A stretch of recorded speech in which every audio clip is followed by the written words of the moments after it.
హాస్పిటళ్లలో మందుల కొరత, హాస్పిటళ్లలో నాడు నేడు ఆగిపోయింది, హాస్పిటళ్లలో డాక్టర్ల కొరత, హాస్పిటళ్లలో నర్సుల కొరత, ఆరోగ్యశ్రీ బిల్లులు ఇచ్చే కార్యక్రమం లేదు. ఈరోజు పిల్లలకు సంబంధించి జనవరి నుంచి ఫిబ్రవరి మార్చికి సంబంధించిన క్వార్టర్కి సంబంధించిన విద్యా దీవెన సొమ్ము మామూలుగా మేలో ఇవ్వాలి. తన ప్రభుత్వం వచ్చింది జూన్లో వెంటనే అది ఇచ్చేయాలి. ఇంతకుముందు కోడ్ అనుకుంటే కోడ్ తర్వాత వచ్చిన తర్వాత ఇవ్వాలి. ఈరోజు జనవరి ఫిబ్రవరి మార్చికి సంబంధించిన క్వార్టర్ పెండింగ్, ఏప్రిల్ మే జూన్కు సంబంధించిన quarter pending, July August September కూడా క్వార్టర్కు సంబంధించి 3 క్వార్టర్లకు సంబంధించిన విద్యా దీవెన సొమ్ము పెండింగ్. అదే వైఎస్ఆర్సీపీ ప్రభుత్వం ఉన్నప్పుడు, మా ప్రభుత్వం ఉన్నప్పుడు ప్రతి 3 నెలలకు ఒకసారి 3 నెలలు అయిపోయిన వెంటనే విద్యా దీవెన సొమ్ము ప్రతి అమ్మ ఖాతాలోనూ, ఆ పిల్లాడి ఖాతాలోనూ, ఆ పాప ఖాతాల్లోనూ, ఇద్దరి జాయింట్ అకౌంట్లలో నేరుగా పడిపోయింది. ఈరోజు విద్యా దీవెన 3 క్వార్టర్లకు సంబంధించి బిల్స్ పెండింగ్ ఉన్నా పట్టించుకునే నాతుడు లేడు. వసతి దీవెన ఇవ్వాల్సింది ఇవ్వకుండా అది కూడా ఎగరగొట్టేశారు. అమ్మఒడి అన్నది గాలి కొదిలేసినారు.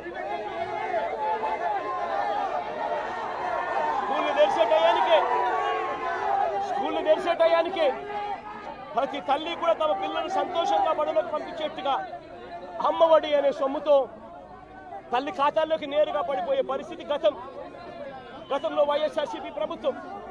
అమ్మఒడి గాలికి ఎగరేశారు. గోరుముద్దలో రోజుకొక మెనూ పెడుతూ పిల్లలను అల్లారు ముద్దుగా చూసుకుంటా ఉన్న వాళ్ళ మేనమామ ప్రభుత్వం వైఎస్ఆర్సీపీ ప్రభుత్వం అయితే, ఈరోజు చంద్రబాబు నాయుడు గారి ప్రభుత్వంలో పిల్లలు ఇవాళ తిండి తినలేక పిల్లలు ధర్నాలు చేస్తూ హాస్పిటల్లోకి ఇవాళ చేరుతా ఉన్న పరిస్థితులు ఈ రోజు కనిపిస్తా ఉన్నాయి. బడులలో ఇంగ్లీష్ మీడియం గాలి కొదిలేశారు. టోఫుల్ అన్నది 3వ తరగతి నుంచి పీరియడ్గా పిల్లలకు పెడుతూ ఇంగ్లీష్లో తర్ఫీదిచ్చే కార్యక్రమం వైఎస్ఆర్సీపీ ప్రభుత్వం చేస్తూ ఉంటే, ఈరోజు టోఫుల్ క్లాసులను పూర్తిగా ఎత్తేసినారు. నిజంగా నేను ఆశ్చర్యం కలుగుతూ ఉంది.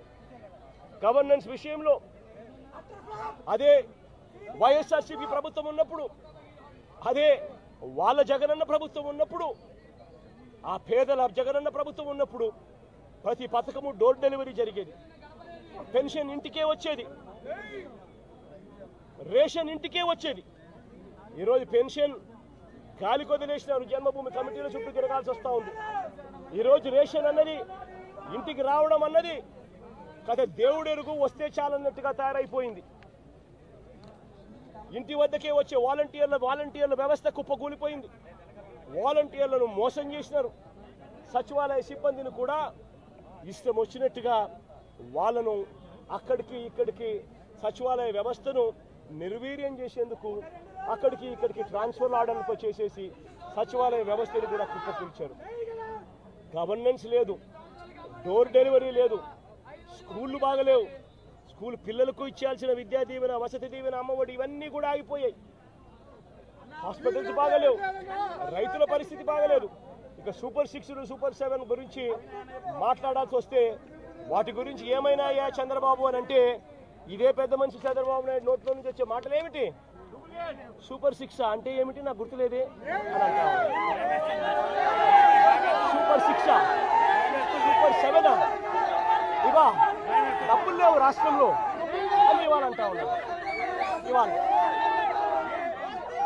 నిజంగా ఇదే పెద్ద మనిషి చంద్రబాబు నాయుడు అడుగుతాను, ఎన్నికలప్పుడు పెద్ద మనిషి చంద్రబాబు నాయుడు గారు అన్న మాటలు ఏమిటి? ఎన్నికలప్పుడు పెద్ద మనిషి చంద్రబాబు నాయుడు గారు ప్రతి ఎమ్మెల్యే అభ్యర్థిని ఇంటికి పంపించి డోర్ టు డోర్ క్యాంపెయిన్ చేస్తూ అన్న మాటలు ఏమిటి? పిల్లాడు కనపడితే చాలు, నీకు 15,000, నీకు 15,000, నీకు 15,000, నీకు 15,000 సంతోషమా?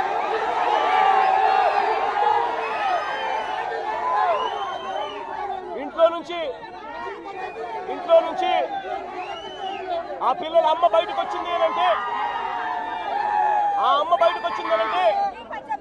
అమ్మతో పాటు వారి చిన్నమ్మనో వారి పెద్దమ్మనో బయటకు వచ్చిందనంటే నీకు 18,000, నీకు 18,000, నీకు 18,000 సంతోషమా అనేవాడు. ఇంట్లో నుంచి 50 ఏళ్ళ పైచిలకు ఉన్న మహిళ బయటకు వస్తే చాలు, ఇంట్లో నుంచి 50 ఏళ్ళు పైచిలకు ఉన్న మహిళ బయటకు వస్తే చాలు, జగనన్న చేయూత కింద ఇచ్చింది మీకు కేవలం 18,000. చంద్రన్న వస్తున్నాడు, మీకు సంవత్సరానికి 48,000 ఇస్తాడు. మీకు సంతోషమా? ఇదే చేద్దాం చంద్రబాబు నాయుడు. ఇంట్లో నుంచి ఒక 20 ఏళ్ల పిల్లాడు బయటకు వస్తే చాలు, చంద్రన్న వస్తున్నాడు, మీకు నెలకు 3,000. సంతోషమా నీకు?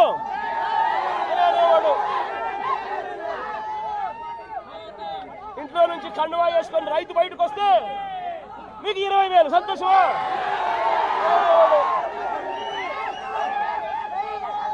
అడుగుతా ఉన్నా, సూపర్ 6 అన్నావు, సూపర్ 7 అన్నావు, ఇంటికి వెళ్ళి అబద్ధాలు చెప్పావు, మోసం చేస్తా ఉన్నావు.